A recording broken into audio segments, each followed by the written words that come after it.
When asked what are the largest, heaviest, and indeed the once most difficult stones to ever have been cut, transported to, and precisely placed within the great structures of the Giza Plateau, we would have previously stated that the granite ceiling blocks found within the King's Chamber in the Great Pyramid were the largest known, with some of these stones weighing as much as 100 tons.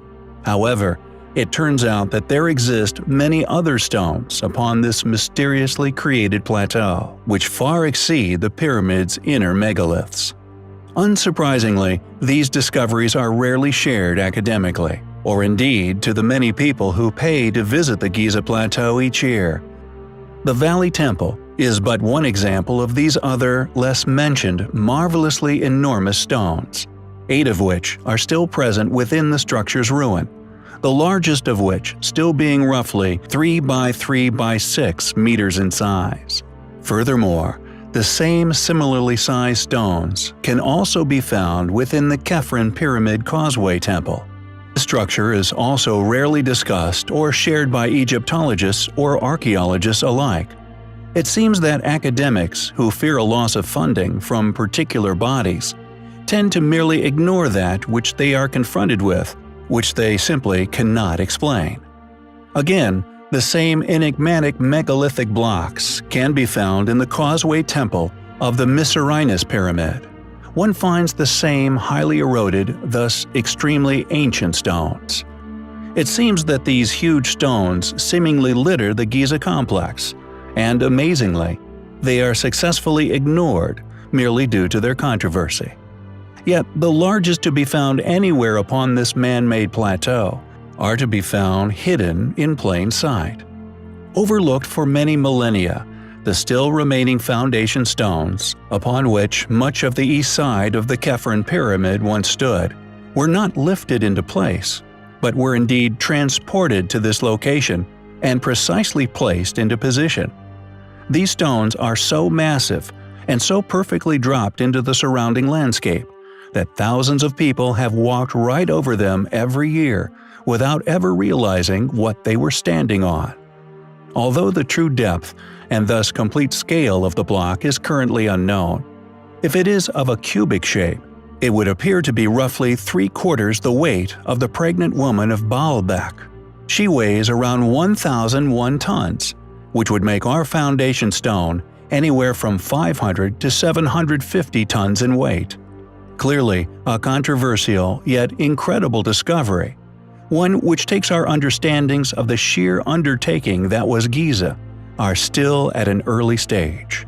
Nonetheless, such discoveries move us one step closer towards finally understanding just who could have built the Great Pyramid Complex of Egypt. There are many astonishing ancient structures located within India. Arguably, some of the most intricately detailed structures to be found anywhere on Earth. We have, in the past, covered a number of these structures, not only due to the astonishing detail displayed upon their stonework, but also many other compelling, enigmatic details that, to this day, remain unexplained. A personal recommendation for an alternative archaeological researcher of Indian ruins is Praveen Mohan over at Phenomenal Travel Videos. Yet, due to the countless ancient anomalies that can be found within India, we rarely step on each other's proverbial feet. For example, during my own personal research, I have not only found that many of the hillside temples, seemingly hewn from the bedrock of Earth, would, even to this day, be incredibly difficult to replicate, if not impossible. With some of the most astonishing, not only attached to religious belief and historical rumor to a mountain in the Himalayas, a factor we have also previously covered, with my personal observations, regardless of the fact that many locals pertain to it being an ancient pyramid, discovered noticeable evidence of the entire base of the mountain, once having been hewn into an artificial crescent. Also remains unclear is if the entire mountain is a man-made pyramid, disguised by the erosion of many millennia. The research team claimed, quote, "The stratum is horizontal with the layers of stone, slightly varying in color. The dividing lines show up clear and distinct, which gives the entire mountain the facade of having been built by giant hands of huge blocks of reddish stone." End quote. With the stone quarried out to create the astonishing temples, an accepted artistic masterpiece, just like Yongyu Cave in China, have never been found.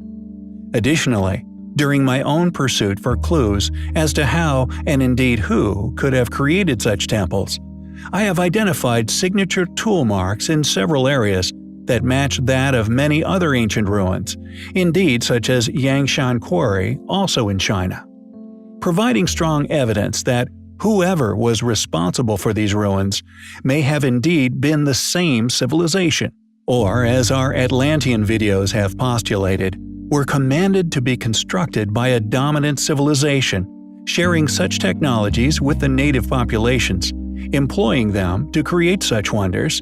Thus, this would also explain the matching signatures of advanced stone-cutting tool marks found on different continents. Like our research into the variation into ancient stone clamps, a method that was undeniably shared throughout the globe, yet the methods of creating such clamps and the resulting metallurgy varies from continent to continent. As we have previously stated on many occasions, whoever was responsible for these incredible ancient sites seemingly vanished at some point within antiquity, leaving many ancient quarries and temples unfinished. One of the temples that we use to link the tool marks with other sites around the world, Vetivan Koil, one of the precious, abandoned sites that, like so many other ancient advanced ruins that were being built around the world, vitally shows the rough stone-cutting signatures left by an advanced machinery that was once responsible for their initial cutting, this before the refinement of such structures' carvings. With many other sites in India that, due to their geographical positioning and thus protection from erosion, still possesses these same signature tool marks. However, the purpose of today's video is probably one of the most peculiar anomalies in India, and could be perceived by some as one of the most compelling pieces of evidence of advanced ancient machinery having once been responsible for these ancient structures. Known as the Tanjore Brihadiswarar Temple, which was supposedly constructed by the Cholas. However, the temple possesses a characteristic which was not only out of the capabilities of the Cholas dynasty, but to me, is compelling proof of a pre-Diluvian civilization having been responsible for its construction. As atop the temple, at a height of 216 feet above ground level, is a solid lump of granite carved with perfection, yet has been realized at an astonishing weight of 80 tons. To put that in perspective, according to academia, an ancient culture with no advanced technologies, especially lifting technologies, a dynasty well studied and explored by modern academia. The heartland of the Cholas was the fertile valley of the Kaveri River.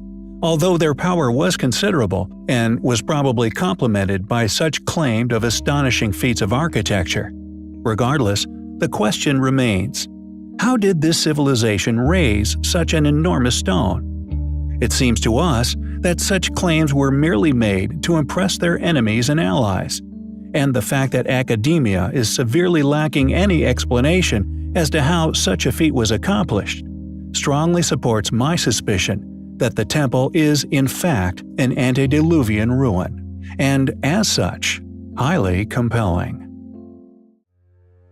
The Neolithic era, a mysterious, largely unknown, yet often aggressively debated age, which, regardless of our planet's long history, is a group who could seemingly build stone trilithons weighing many hundreds, even in some places megaliths, thousands of tons in weight.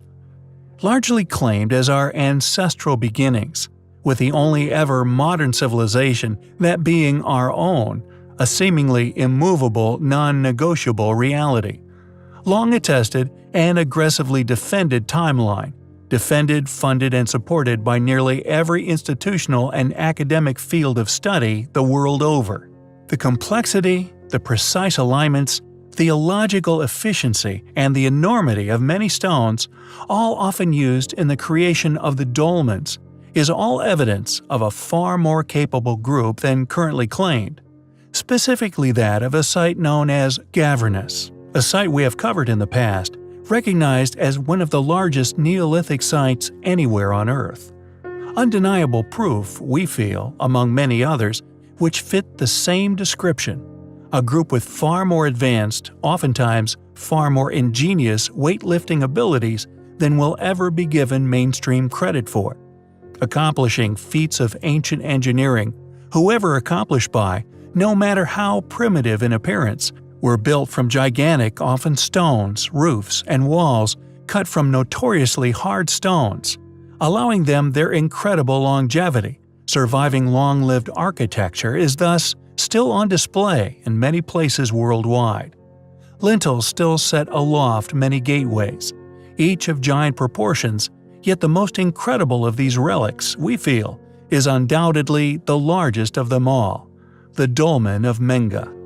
Successfully stifled from more mainstream acclaim, this undoubtedly due to the dolmen's incredibly large roof, with a capstone estimated to weigh far over 1,000 tons.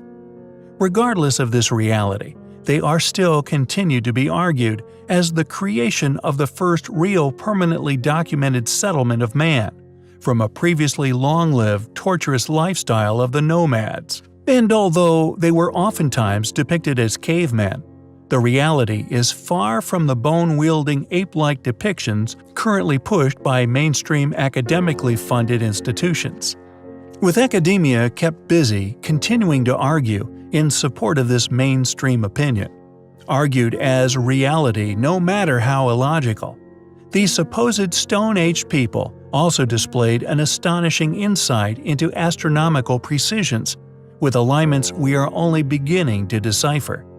Additionally, and in conclusion, any group or individual in a position of trust who continues to claim that these Neolithic groups were not global is in support of a fallacy, and an ignorant one at that, for overwhelming evidence suggests everywhere, flying in the face of this clear lie.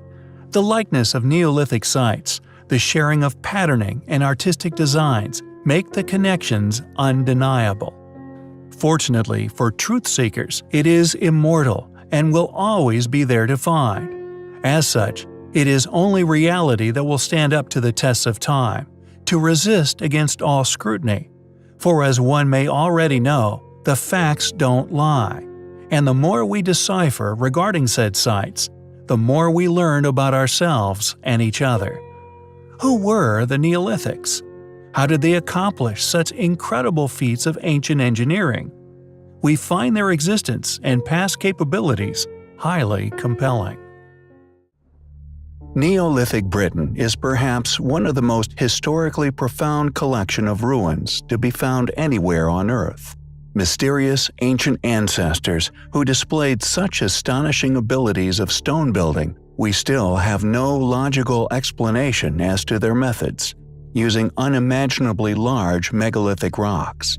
Often aligned with such perfection, we still struggle to understand where this knowledge came from. Barrows, mounds, earthworks, and other structures, built with such intent, we are only just beginning to unravel their true purpose. We have previously covered a number of these astonishing structures, mostly focused upon the gigantic megalithic blocks within their construction, often concealed and protected under many tons of earth, that although, according to academia, were apparently constructed by primitive, flint-wielding ancestors, display such precise alignments focused upon the winter solstice that the mystery surrounding their true origin is waiting to be unraveled. However, the most astonishing of all are undoubtedly found upon mainland England.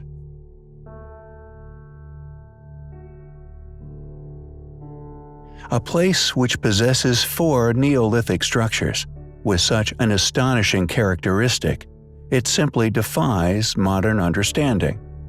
The first 2 structures within this astonishing ancient message being the West and East Kennet Long Barrows, enormous earthworks measuring at 350 feet long, 75 feet in width, and over 25 meters above ground level, with entrances guarded by standing stones over 12 feet in height, each of which many tons in weight. These stones somehow quarried and transported to the site, and precisely placed in their positions far back within antiquity. And although there are a number of other Neolithic structures within the area, these 4 specific structures have been revealed thanks solely to modern satellite technology to contain an ancient geospatial awareness that is simply astounding. It seems, instead of a Neolithic focus on solstice alignments, these 4 structures were instead devoted to the far more complex lunar orbit, showing a knowledge of the orbit of the Moon far too accurate to be logically explained. The arc distance between the center points of the long barrows, discovered to represent the value of days per lunar orbit, known as an astronomical constant. Both arcs present astronomical constants, days per lunar orbit and days per lunar anomalistic period. These ancient people somehow knew about these complex orbits, so intrinsically, the geospatial alignment between the 4 monuments have been mathematically calculated to be so precise they are exact down to the 3rd decimal. Questions obviously arise from such an awareness of such complex knowledge. For example, if these ancient people had such an intimate knowledge of astronomical precisions, why were they only capable of constructing such primitive structures which represent such accuracies? Secondly, if they were only capable of building such structures, who gave them this knowledge? Or indeed, where did it come from? Were they, as we have often postulated, a surviving remnant of a far more advanced civilization that experienced cataclysm upon our planet, retaining such knowledge at that time, yet had lost their technology, slowly leading to a loss of this information over several generations of primitive life? Regardless of our postulations, the complexity within these alignments is undeniable, astonishing, and undoubtedly evidence of the past existence of superior ancient knowledge, and as such, incredibly compelling.